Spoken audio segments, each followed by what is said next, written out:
I'm assuming that your bathroom does not have knives. Did you have a knife in your pants? I did not. All right, so where does the knife come in? Because he got stabbed. I'm not. All right, court is calling 2023 CR 8695, State of Texas versus Paul Anthony Perez. Could I have parties announced for the record for the state? Defense? Your Honor, good morning. Frankie Sandoval on behalf of Mr. Pettis. And are you Mr. Perez? Yes, Your Honor. All right, you. The defendant has already entered a no contest plea to aggravated assault with a deadly weapon, meaning he won't fight the charge. But the judge must still decide how severe the punishment should be. Entered a plea of no contest on October 24th, 2023 to the offense of aggravated assault with a deadly weapon. According to the plea bargaining agreement, punishment is to be assessed at a cap of 6 years in the prison. There's an affirmative finding of deadly weapon, and the state is silent on your application, and there's to be restitution. Have both parties had a chance to review the PSI report, state? No, I haven't. Where Mr. Sandoval was here. Okay, no problem. I think we only requested the TAP evaluation and criminal history. Yes, Judge. And so do you all have criminal history to tender to me? All right. If you all need time to get that, I can call the next case. All right, no problem. Your Honor, if I may, on behalf of Mr. Pettis, and for efficiency purposes, Your Honor, although PSI was not done, the TAP evaluation was done, and there was a notation on there about him being slightly motivated for treatment. And in my discussions with Paul over the last 6 months, shortly after him just turning 18, being arrested for this, he's well aware that his future is at a crossroads, that his entire life is at a crossroads, and that the activity with respect to substance abuse and his experimenting with that needs to change. That was not in and of itself the reason for what gave rise to this incident. Through no fault of his own, financial hardships led his family to living in a, for lack of a better term, a group home, which was a highly stressful situation. Mr. Pettis has reflected upon all this. As I said, he had just turned 18 upon his arrest. He's been in custody for 6 months, will not turn 19 for another 6 months. So, counsel, let's just wait until the state is ready to give me the criminal history. Okay, well, I would just inform the court with respect to the slightly motivated portion of the TAP evaluation. Oftentimes it comes across as the lack of motivation, where what's really intended is he doesn't want to be a problem to anyone. All right.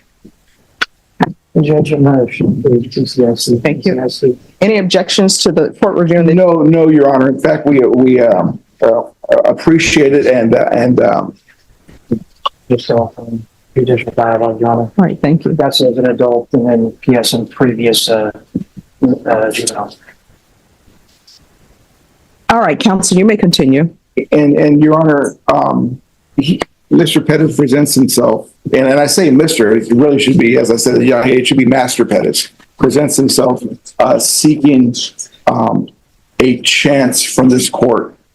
As an adult under the criminal justice system, he has not had an opportunity to prove himself, not to the court or to the state or to myself, but to himself and what he can accomplish, especially given the sword of Damocles which hangs over his head should he fall short, if this court in its ultimate wisdom were to allow him community supervision and the opportunity to turn his life around. I was taken by the court's attention paid to another young man earlier today.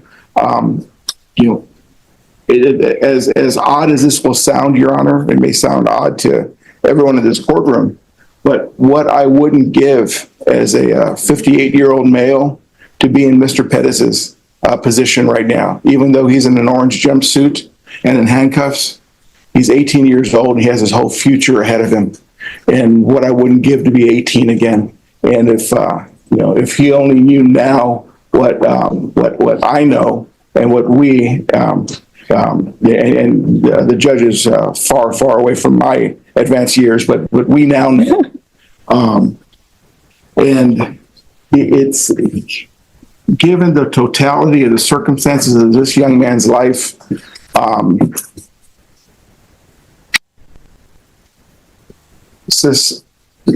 society would not be harmed given the localized tension that gave rise to this event and him being given an opportunity.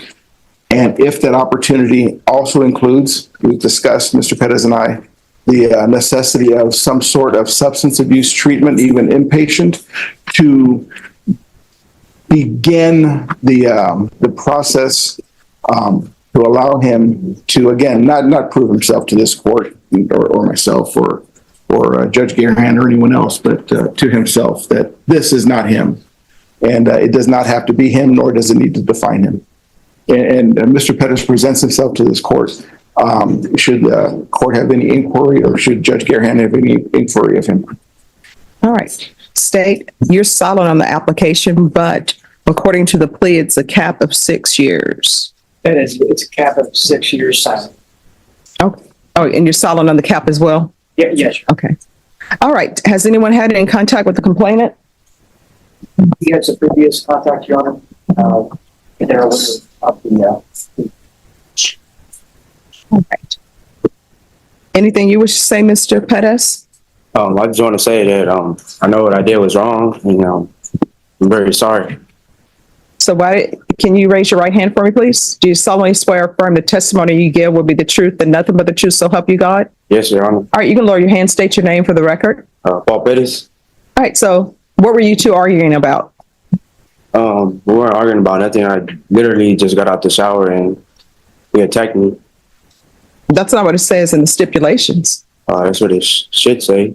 That's not what it says. Do you want a jury trial? No, I don't. All right, so according to the stipulations, it doesn't say you were outside and he attacked you. So you say you just got out of the shower and that's when he attacked you. I need you to say yes or no. Yes, sir. As the judge questions the defendant, the story begins to fall apart. The timeline doesn't match the official stipulations, raising serious doubts about how the stabbing actually happened. Your Honor. All right, so you just get out of the shower, and I'm assuming you're nude because I don't know anybody who showers with their clothes on normally. So you were showering with no clothes on. Am I to assume that? Yes, ma'am. All right, so immediately upon getting out of the shower, did you have a chance to grab a towel or anything of that nature? Yes, ma'am. All right, so you grab a towel. Did you have a chance to wipe off with the towel, or did you just have it wrapped around your body? I had a chance to dry myself. So you dried yourself. Did you have a chance to put on clothing? Yes, Your Honor. So you put on your clothes. So when you say he immediately attacked you after you got out of the shower, did this happen in the bathroom or where the shower is or no? And I got out the restroom. All right, so you're in the restroom, and immediately when you walk out the restroom door, that's when you're saying he attacks you? Yes, he said, "What's up, local?" And I said, "What's up?" And then I turned around and he already had his shirt off and attacked me. So had you stepped out of the bathroom when he attacked you? Yes, I did. All right, so I'm assuming that your bathroom does not have knives. Did you have a knife in your pants? I did not. All right, so where does the knife come in? Because he got stabbed. I'm not sure. Well, I mean, it says you had a knife. So from the time you're saying he attacked you in the bathroom, you dry out, you come out, there are no knives in the bathroom. So where did you get the knife? I think it was a knife. I think it was scissors. All right. Okay, is there anything else? Your Honor, on behalf of Mr. Pettis, again, this living arrangement judge, due to the financial circumstances his family was going through, was very tension-filled. Whole bunch of folks living in and it's no excuse. As he said, he apologizes for his action. And listening to the court's dialogue with Mr. Pettis, for clarification purposes, I want to stress that Mr. Pettis is relaying these facts to a court with an 18-year-old's mindset in not seeking justification, Judge, but just seeking some path to the best outcome possible. And no deception. And this is from my 6 months of working with Mr. Pettis and having visits with him.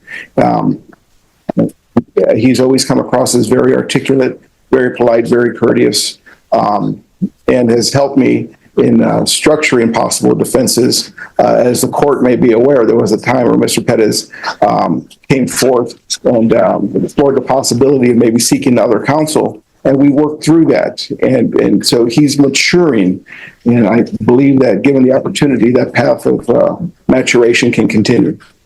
All right, Mr. Pettis, I want to let you know that I listened to everything you said. I always reread everything and look at everything, and I'm taking in consideration your age. But according to the police report that I reviewed, the complainant got stabbed and it went through his lungs. Could have died, right? Yes, Your Honor. So I'm not going to grant your application. I'm going to find you guilty. After considering his young age but the seriousness of the injury, the judge delivers a final decision: for years in prison, reminding the defendant that the victim could have died from the stabbing. But taking in consideration your age, I am going to sentence you to 4 years in the prison. The state will add a cap of 6 years. Give you credit for any time served. There's an affirmative finding of deadly weapon. There's to be no contact with Omar Morales Sastre, S-A-S-T-R-E. I'm going to show you what's entitled Trial Court Certification of Defendant. You'll need to request the therapeutic community as well for them to even consider it. You understand? Yes, Your Honor. All right, we can go off the record. I realize that you're very young. I realize that going to prison or either going to the Bexar County Jail, any time that you do where you're not free is a lot of time, even 24 hours. But do not go to the prison and become institutionalized where you think that's the place to be. You can go there, you can get your GED, you can get a college degree, and they do not charge you for it. You understand? Yes, Your Honor. All right, good luck to you, okay? Okay, Thank you, Your Honor. And for the record, he does get credit for all the time he served. Yes.